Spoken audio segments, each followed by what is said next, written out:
Assalamualaikum warahmatullahi wabarakatuh. Salam sejahtera untuk kita semua. Halo teman-teman semuanya, perkenalkan nama saya Oktafanika. Dan di video ini saya akan menjelaskan dua hal penting. Yang pertama, mengapa kita perlu RKUHP atau Rancangan Kitab Undang-Undang Hukum Acara Pidana. Dan yang kedua, saya akan membahas topik seputar pembaruan dalam pelaksanaan putusan pidana melalui Rancangan Kitab Undang-Undang Hukum Acara Pidana. Langsung saja. Nah, saya akan menjelaskan mengenai alasan adanya rancangan KUHP ini. Kita tahu bahwa Indonesia adalah negara hukum. Artinya, semua tindakan termasuk yang berkaitan dengan pidana harus berdasarkan hukum yang jelas dan adil. Selama ini hukum acara pidana kita diatur dalam KUHP, yaitu Undang-Undang Nomor 8 Tahun 1981. Tapi, undang-undang ini sudah berusia lebih dari 40 tahun dan banyak isinya yang dianggap tidak lagi relevan dengan perkembangan zaman. Nah, contoh permasalahan yang sering muncul adalah tidak jelasnya aturan tentang pelaksanaan putusan pengadilan. Banyak kasus di mana pelaksanaan putusan tertunda tanpa alasan yang jelas. Koordinasi antara jaksa dan pengadilan lemah dan tidak adanya perlindungan yang cukup terhadap korban maupun terpidana. Maka dari itu, lahirlah Rancangan Kitab Undang-Undang Hukum Acara Pidana sebagai upaya pembaharuan hukum secara pidana. Tujuannya agar sistem hukum kita lebih modern, adil, efisien, dan berpihak pada keadilan restoratif. Nah, kemudian saya akan menjelaskan mengenai isi penting dari pembaharuan rancangan KUHP. Salah satu faktor utama dalam rancangan KUHP adalah soal pelaksanaan putusan pidana. Nah, saya akan menjelaskan mengenai pelaksanaan putusan putusan pengadilan ini. Nah, dalam KUHP lama, pelaksanaan putusan itu tetap yang sudah berkekuatan hukum tetap jaksa yang melaksanakan. Namun, tidak dijelaskan batas waktunya sehingga sering terjadi penundaan. Kemudian, bedanya dengan adanya rancangan KUHP ini hadir dengan aturan yang lebih jelas. Jaksa tetap melaksanakan putusan tersebut, tapi diberikan batas waktu untuk melaksanakan putusan setelah menerima salinan resmi dari pengadilan dan wajib melaporkan pelaksanaannya. Ini memberikan kepastian dan tanggung jawab yang lebih tegas. Kemudian ada perlindungan terhadap terpidana. Nah, dalam KUHP lama, terpidana seringkali tidak mendapatkan pemberitahuan sebelum eksekusi yang berpotensi melanggar hak asasi manusia.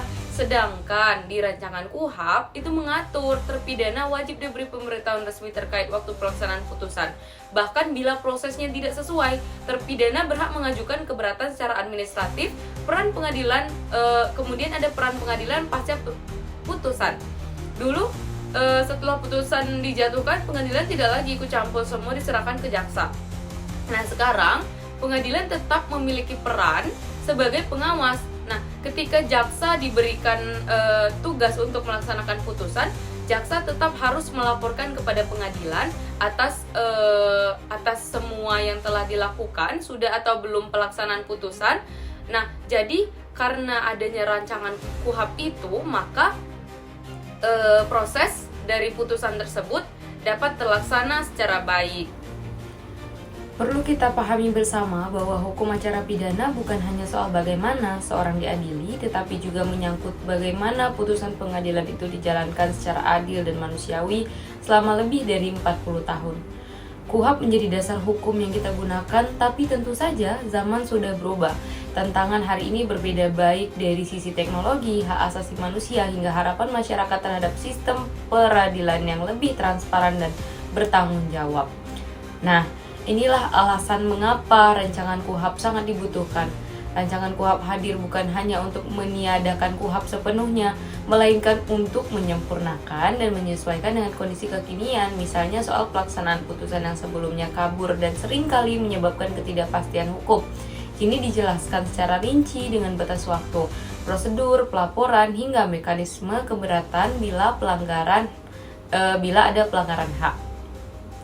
Bukan hanya itu, rancangan KUHP juga mengembalikan keseimbangan peran antar jaksa dan pengadilan.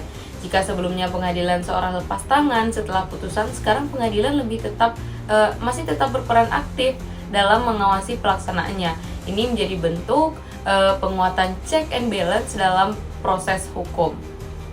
Nah, dapat kita simpulkan bahwa rancangan KUHP bukan hanya sebuah revisi teknis, tetapi merupakan upaya besar untuk membangun sistem peradilan pidana yang lebih adil, modern, dan berorientasi pada perlindungan hak asasi manusia dengan memperjelas pelaksanaan putusan, memberikan perlindungan kepada terpidana, serta memperkuat peran pengadilan pasca putusan rancangan KUHP, menjawab bagaimana kelemahan yang selama ini menjadi masalah klasik dalam penegakan hukum kita.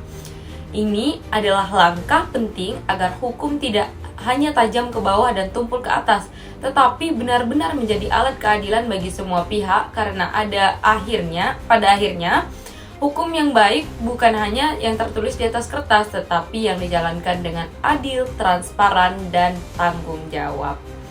Terima kasih, saya rasa cukup sampai di sana penjelasan dari saya. Jika saya ada salah kata, saya mohon maaf. Wabillahi taufiq wal hidayah. Wassalamualaikum warahmatullahi wabarakatuh. See ya.